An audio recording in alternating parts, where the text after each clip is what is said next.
Hey everyone, I'm you, Buster Green, and welcome to my review/recap of episode 5 of FUUTO PIs. Now, before I get into it, I want to let everyone know that as of today, I am 99 subscribers away from being monetized. 99! So if anyone can help me out with that, I just need 99 subscribers. Anyway, no time for singing songs. Let's just watch the Kamen Rider anime, alright? Alright, so this episode, I'm actually going to take a more invested look at the recap board because a lot happened in the last episode. Quickly recapping over several big facts from the last episode. Philip and Tokumi are fighting. Shotaro is heavily wounded. Nerd programmer and nerd cosplay girl are the same lady. Also, I was a bit on the fence about it last week because I didn't think the case would be so straightforward, but heading into this episode, it seems very obvious that Maji P, the producer, is almost definitely the Meganora dopant. Most obviously because he's the only unaccounted male on this board, aside from the final boss, who has already been seen in the same room as the Meganora. Also, there was that ransom letter thing that was signed with an M standing for Meganora, but M also standing for Maji P, the producer's name, in a sinister double entendre. Also, despite the fact that I am suspicious of Maji P being the main suspect for his behavior, and a bunch of obvious red herring clues, including the fact he disappeared when the Meganora showed up, and he kind of talked to Megu in a very disrespectful manner, which is something the Meganora also did. I'm only going to say that I'm going to end up being wrong in this episode if some other person shows up who is a much more obvious and much more likely villain. Alright, so this episode starts with W still being injured. Shotaro is out of mission. So this episode finally and rightfully introduces Kamen Rider Axel as the badass Street Fighter cop who we all know and love. He keeps the beast dopant from transforming and nearly breaks this dude's wrist in half before arresting him instead. Axel is so hardcore. He's a Kamen Rider, but he's also a cop, and he fully exploits the abilities of both. So the opening credits take us back to the windy city of FUUTO, and alright. So this episode starts with Monako in the hospital recovering from all the dopant chaos, where she fainted and everything. Since Shotaro is injured, Philip has now started stepping up, and he's no longer shut in the office. And this is actually a pretty cool case for Philip to take a stand with, since Monako is a nerdy introvert, and so is he kinda. Anyway, Philip and Akiko question Monako for more details and the general illogic nature of this case. Why is someone trying to kill a cosplayer? Now, interestingly, and this would be important to note last week, Monako proposes an alternate suspect for the case. She thinks that this pro-gamer guy named Murder, whose catchphrase is "suck my sword," which is something the Meganora and Dopant said randomly. And yeah, that's why she suspects it's this guy. Now Axel shows up and Tokumi doesn't know who Axel is, and then Philip drops some extra plot bullshit that suddenly injuries caused by Gaia memories resist modern medicine. Wait, what the fuck? That raises like a billion questions. Haven't other people been injured by Gaia memories before? And if modern medicine doesn't work on them, then does that mean they have to be like treated with magic or something? That's a pretty bogus excuse to keep Shotaro out of action, if you ask me. Especially since it never came up before in the past like 10 years. Anyway, because of this, Shotaro has to just stay in bed and sleep. After this, the Narumi detective team thinks about what they're going to do next, and Philip completely shuts down Tokumi for the fact that she's suspicious, he doesn't like her, she got Shotaro injured, she's probably a dopant, etc. Philip has like 20 reasons not to trust her at this point, so Philip just straight up says that he doesn't need her, he doesn't trust her, fuck you. Which blows Akiko's mind because even though he's right, he's being cruel as fuck. Now Tokumi obviously gets pissed at all this, and they almost start arguing until Axel lays down the line that they cannot argue in a hospital. Now at this point we're introduced to the new pro-gamer Murder. That's such an obvious name. So he's the new lead suspect in the case, and yeah, he looks like a pretty poor, unstable fruitcake. So then on top of this, the Aurora Man shows up in his house. The Aurora Man identifies that Murder is the dopant, he name drops himself as Yukichi Bando, and he shows off his fancy Aurora memory but doesn't use it. Now, Bando is here to recruit and congratulate Murder for evolving as a dopant, and he fucking sits on the dude's TV, which is like a mega cringe household effect. Despite that, he invites Murder to come live in his city of tomorrow. Now, apparently Bando's endgame is creating this like genocide city zone where only the strongest humans will have access to property, freedom, and land and whatever. Murder accepts the deal because it sounds like a sweet deal, and then an alarm goes off on someone's phone and it lets them know that they gotta get out of there, and then Philip and Axel show up to bust them. Now, what is up with this alarm system? Oh wait, it's not an alarm system at all. Magi P is actually involved in this in a sinister way and tipping them off. Now, why would he want to kill the lead programmer of his own video game company for some reason? To get the rights, to get the money? I guess Magi P is not the dope hand, but the animation here clearly shows that he's the one working with the dope hand. Now we go back to the hospital where Axel and Philip return to the hospital and let Akiko know that the dope hand was tipped off so they didn't catch him. Meanwhile, Monako is in hyper nerd mode, sitting like L from Death Note.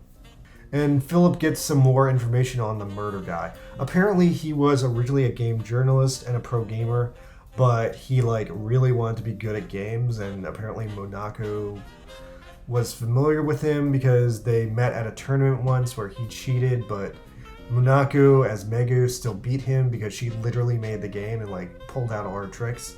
And then after that he like lost his shit and tried to tackle her because he's just like an unhinged freak with like no honor.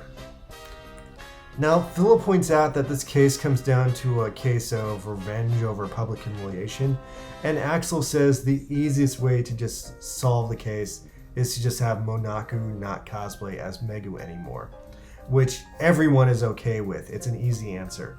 Unfortunately, at the same time, Magi P shows up and he is super zoned out, and he forces Megu to do a live stream despite the fact that this is an obvious death trap that will get her killed. So she says no because it's stupid, and he fucking screams at her like he's her abusive boyfriend, and that makes her fucking cry and push him down. And that is actually a good outcome because now she's not in danger anymore from her boss who's clearly trying to kill her.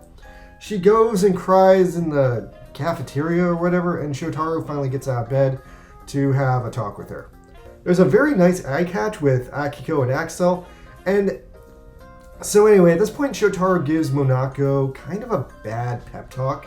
He pretty much tells her that she can never stop cosplaying, even though she did the right thing by refusing to work an obviously dangerous event, especially after she had just nearly been killed early on the same day. Anyway, Shotaro tells her a weird story that he's glad he's a detective because even though the work sucks, it makes people happy, and relates it that Monako should keep cosplaying because it will make people happy, even though it will also directly endanger her life. The entire seriousness of the scene is ruined in the end of it when Shotaro kneels over and starts gushing blood like a fountain. Anyway, Tokumi resolves to fill in for Shotaro since he's so injured and she feels so responsible, and Shotaro tells her to, whatever she does, don't take her eyes off of Megu. So Tokumi runs into the event at this point and realizes that Magi P is almost definitely tipping off the murder. And for some reason, he has literal blood on his hands. I guess he like punched a wall or something when Megu turned down the trap event. Philip continues thinking about the Meganora dope hand when Akiko shows up with some lunch for him. At the same time, Monako has a moment of self-reflection, resolves to be the cosplayer, and starts very sexily stripping for the camera, which is fan service. Now, Akiko tells Philip that Philip is jealous of Tokumi because in the past, he and Shotaro had a weird subconscious gay relationship, which feels like an extremely bad way of phrasing whatever the heck is really going on. But the point is, Akiko points out that they loved each other, and Philip accepts that, yeah, she's right, he loved him, and then he agrees they're going to be better friends. Meanwhile, anyway, Tokumi corners Magi P, who is so fucking suspicious at this point, and also points out all of the facts that I've been going over for the whole episode, and how he's definitely the guy who's tipping off the murderer. But then there's a twist on the twist that it's not Magi P actually, he's just an asshole. It's actually Midori Koizumi, a completely unconspicuous person who you never suspected up to now. And I'm like, what the hell, show? You completely falsified Magi P on this one. Like, they completely misled us. They made this guy look like an asshole. I guess he is just an asshole, but they kept showing him doing suspicious things whenever suspicious things were happening, so I just feel deceived about this. Anyway, yeah, so the culprit was this random glasses girl who just hated Megu because she's the complete package even though she doesn't want it, and this bitch was jealous. And so after that, the murder guy also wanted to kill Megu, so this chick and the murder guy made this like secret death pact. So now Magic P is pissed at this lady, and as it turns out, she made things even worse by telling the dopant Megu's true identity. And so as it turns out, the dopant was like slipping into her dressing room the whole time, watching her undress. Also, apparently, the Aurora dopant gave the Meganora additional literal drugs to take alongside his Gaia memory to make his dopant transformation thing even more literal in case the drug reference was like going over your head. And then we get this extra fucking horrifying transformation scene for the Meganora dopant where he just like fucking like full on werewolf transforms and he fucking starts like ovulating baby insects all out of his fucking right arm. Like, ew, check this out, anatomy bug horror.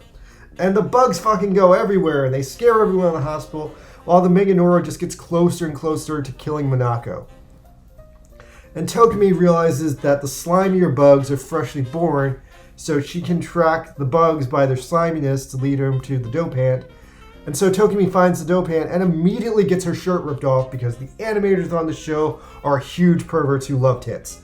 Anyway, so Monako has a weird self-reflective moment where she apologizes to the dopant about lying about her identity of being a cosplayer, and then the Meganora carries off Monako. But Tokumi gets there and jumps on his leg, and they're flying off to FUUTO Tower because that's where all the final action scenes take place. But then Tokumi gives the Meganora an intense talking to that she's decided to become a superhero good guy, and this makes the Meganora drop both of them into the river.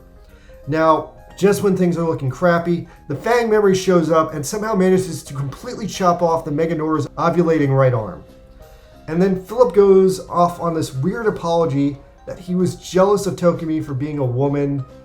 Is he saying he wants to be a woman? Anyway, he's jealous that Tokumi was a woman and women are able to become friends with people so fast, and he saw he was rude about it, and Tokumi accepts that it's an apology, but also is really weirded out by the way he said it, and then she just kind of accepts that Philip is a weirdo.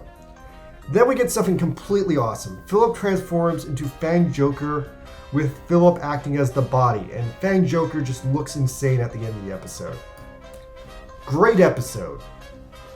Did they subtly change the ending theme this time? I don't remember it starting with a cat. Anyway, so after this episode we get Healing Princess Neo hosted by Tokumi. If I recall correctly, the original Healing Princess was a radio show in the W live action show, and eventually the host was like one of the major dopants from like the dopant family. Anyway, Tokumi is here reviewing Axel, and she honks a horn at him, and the road dopant is watching randomly. And she points out that Axel should not be considered a common rider because he transforms into a motorcycle. He doesn't ride a motorcycle, so literally he can't be a common rider because he doesn't ride anything. And this question just pisses him off, so we're not going to discuss it. Okay, that was a really interesting episode. I love that episode. That episode was great. So it looks like with FUUTO PIs, we're going to have a new case every 3 episodes, which is a little bit different from the live action show where there was a new case every 2 episodes. Unfortunately, that means by that math, this anime is only going to have 4 real cases. And also, the last case is probably going to have to deal with like Tokumi and the Aurora family, so that means we really have only like 1 more random case to pop up. Now, this was a really funky episode. Definitely a lot of weird talk about Philip's sexuality or his lack thereof. Nothing earth-shaking, but kind of an interesting exploration of the character. So yeah, I guess this was kind of a major Philip episode, probably the first major Philip episode we've ever had. I've also heard a lot of complaints online about just how horny this episode is and like how the original Kamen Rider W was not as horny. Now, I don't mind a horny anime, and I statistically have to say that this was probably the horniest episode since the first episode. Episode 1, the animators really over-detailed Tokumi's boobs, and this episode, there was that pervy moment where Moneko undresses, and at first this seemed like random fan service, But on a second viewing, this moment is actually really super creepy, with the implication that murderer is sitting in the corner this whole time watching Megu just sit there and get naked. So it's almost kind of a rapey moment, which is very, very disturbing. The other thing is that Tokumi almost got her shirt ripped off, but magically not all the way, so you don't see anything. Also, the big deal in this episode is Terui, Kamen Rider Axel, finally came back. The scene where he beat up the Beast Dopant was super awesome, but from there on out, he just kind of kept the peace with all the arguing parties. I really want to see Axel fight the Meganura in the next episode, because I feel like that'll be an awesome fight. Lastly, I'm not sure why they added the additional drug reference for the Dopants to make it such a more literal and obvious, allegory. This episode, they introduced Dopant stimulants, which seem to be just Quaaludes for Dopants. Oh my god, is the Aurora Dopant Bill Cosby? What a twist! Oh, speaking of twists, I do not like the red herring move they pulled with Magic P. I can forgive that from a script perspective, but I hate the way the animators really played it up that Magic P was literally the Dopant, showing him do all this mad suspicious stuff until suddenly he wasn't. Also, why was his hand covered in blood? I guess he just punches walls? Anyway, that's not cool, because now I feel like they just framed the dude.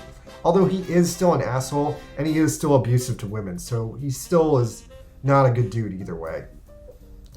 It still felt like a surprise kick in the balls, though, that this random glasses lady was the Dopant's mole, because she barely got any screen time in this episode or the previous.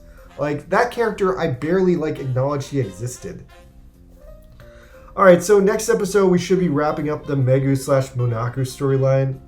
I'm honestly gonna miss the storyline. It was really, really fun. I'm glad we lived in the storyline for a few episodes, because this is so far the funnest storyline that FUUTO PIs has to offer. Alright, I was being Buster Green, and I'll be back next week with another review of the next case, which will hopefully wrap up the Meganora storyline. Please subscribe. 99 people and I get monetized. 99. Goodbye.